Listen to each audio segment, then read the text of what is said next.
This is the iPhone 8 Plus from 2017, and I absolutely loved this device. But is it still usable today in 2026? Well, stick around to find out because the answer may just surprise you. This phone was actually very good when it launched back in 2017. But the biggest problem wasn't the phone itself, it was the timing. Because when it was announced on stage, just a few minutes later, Apple revealed this, the iPhone X. And that completely stole the spotlight and instantly made the 8 Plus feel, a bit older than it actually was. Just take a look at these two devices. But yeah, we're not talking about the iPhone X here, we're talking about the iPhone 8 Plus, so let's take a look at it. So why did I love this device so much?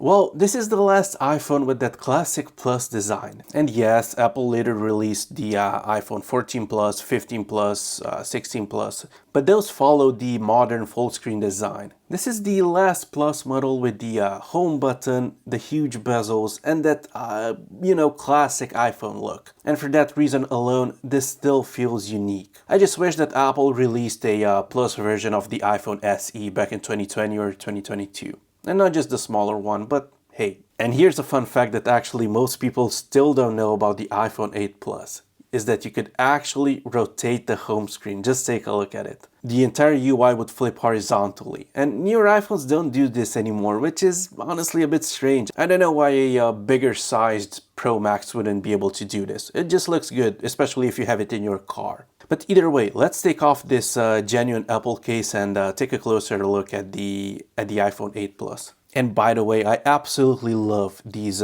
genuine Apple leather cases. They make your device look so much more premium, so much, I don't know, I love these. And I'm actually sad that Apple took these away and moved on to fine woven or whatever it's called. I don't know, I don't really like those. These were actually the best cases that Apple has ever made. But yeah, we're not here for a case, we're here for the iPhone 8 Plus. And taking a look at it, you see the glass back design. And this was actually the first ever iPhone to introduce the glass back design.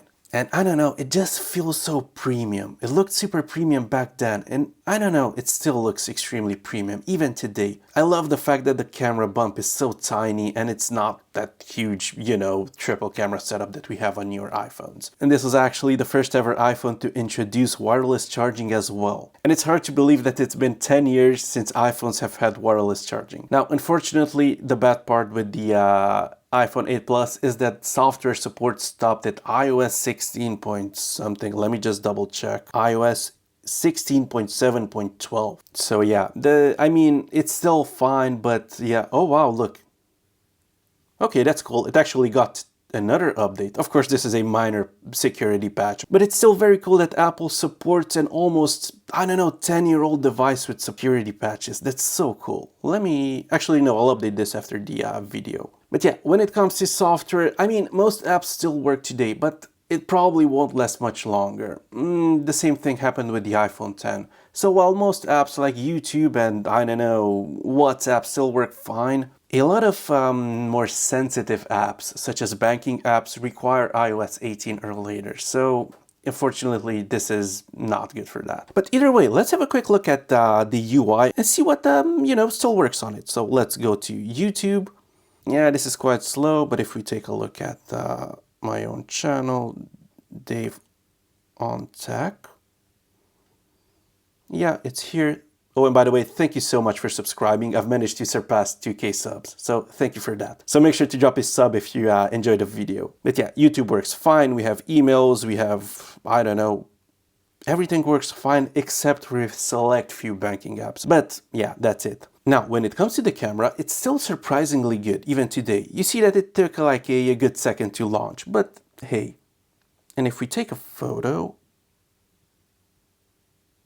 yeah, it still looks quite good even today. And honestly, this camera was quite good for its time. It was a big upgrade over the iPhone 7, especially for video, because actually this was the first ever iPhone to support 4K recording at 60 FPS. You also get a dedicated telephoto camera with 2x optical zoom and portrait mode. Now, newer iPhones can simulate this 2x zoom by just cropping into the high resolution sensor, but having a real zoom lens, still feels nice today. Battery life was also excellent when it was new. It was even better than the iPhone X. And actually, I replaced this iPhone's battery with a, $15 battery of Amazon. I'll leave the link down below. And this was last year, and look at this, it still shows 100%, and I can confirm that the battery lasts for ages on this device. And fun fact, this is actually the last iPhone where you can replace the battery without getting that annoying, non-genuine part warning. I definitely miss the days when you can just swap out the battery and Apple wouldn't have anything to say about it. The display is also quite nice, and I like the 16:9 aspect ratio, as it offers a much wider keyboard than even the iPhone X, for example. And nowadays you have to get a Pro Max in order to get the same width. And trust me, typing on the 8 Plus with that wide keyboard was amazing, and that's one of the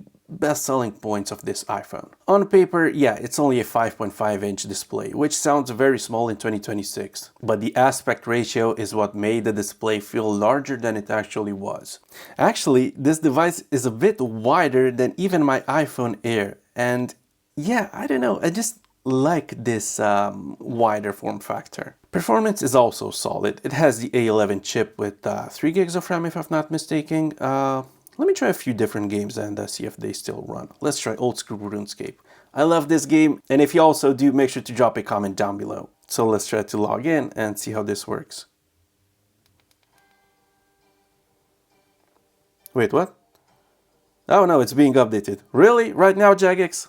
Okay, fine, let's try a different game. Let's try GTA San Andreas.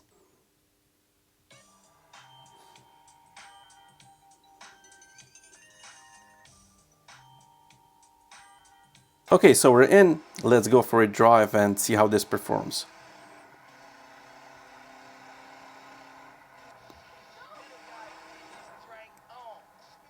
Honestly, this is quite good. And I do like the 16:9 aspect ratio. Yeah, GTA San Andreas works perfectly. Let's give old school RuneScape another try and see if Jagex have updated the servers. It seems like the servers are still down, but hey, whatever, it is what it is. But yeah, let's go to the conclusion of this video. So, is this iPhone still usable in 2026? Well, as a main phone, probably not, because you will eventually lose access to things such as banking apps and, newer features and security patches. But as a secondary device, absolutely. This is amazing. It can still do most everyday tasks, the camera is good, and replacing the battery is cheap and easy, and you don't get any errors. So if you manage to find one for around, I don't know, $50 to $80, yeah, it's still a fun and usable device. And if you've used one of these back in the day, let me know down in the comments below. And by the way, if you're buying an iPhone in 2017, which one did you go for? Was it the iPhone 8 Plus or the iPhone X? Let me know in a comment down below. And as always, this was Dave on Tech signing out, and I'll see you in the next one. Cheers!